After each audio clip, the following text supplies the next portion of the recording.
Hi students, I'm Mrs. Teal and I'm going to just show you how to gloss glaze your pottery right now. So first off, I've got my daughter's sample here. She's underglazed it. And remember, with underglaze, since it's liquid colored clay, you're allowed to put it anywhere and everywhere on your jar and lid.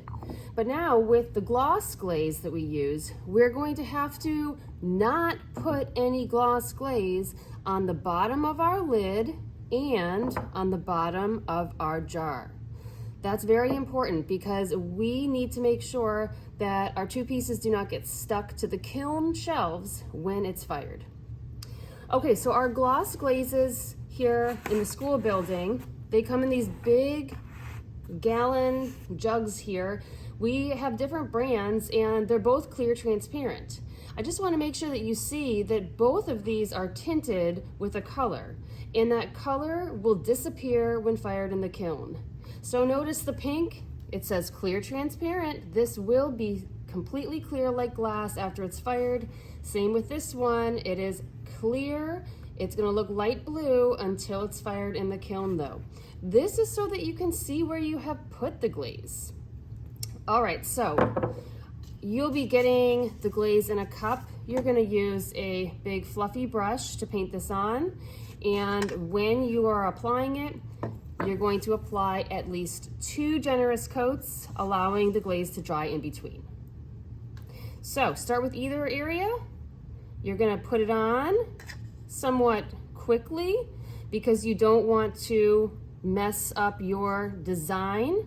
Your underglaze is completely dry when you do this, and you don't want to scrub the brush around because again, you don't want to move or shift where any of the color is that you applied with the underglaze. So as you can see, I just coated the inside. I'm gonna leave that inside be now, and I can work now on the outside. Again, when I'm applying this, I'm not scrubbing my brush on it. I am just putting it on very, very quickly with a light coat, and then I'll let it dry and then paint it on again. All right, I just finished one quick coat inside and outside on the jar. Remember, I did not put any underneath though because the bottom of the jar has to stay unglazed with the gloss glaze.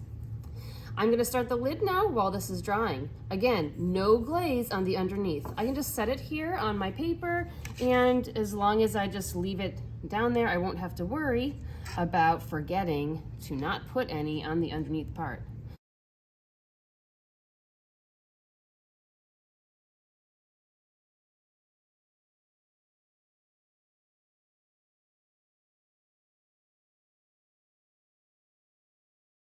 And when I'm ready to do my second coat, what I will do is I will turn my paper so that I'm seeing it at a different angle. Turning your paper can just help you make sure that you don't miss any area. Okay, so now it's been a couple minutes. We've just let this dry some, and I'm ready for my second coat. You can see how as it dries, it looks more pink. And again, that's just so that you can see it. And it will become clear when it's fired in the kiln. So now I can put on my second coat, and I can just turn my paper as I do this to make sure that I get all areas. I'm gonna do both outside and inside.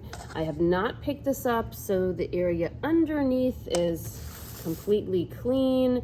And when everything is dry, I can double check that there's no gloss glaze on the bottom. If by chance there is any gloss glaze that snuck onto the bottom of the jar or the bottom of the lid, I will have to wash that off before I can put it in the kiln.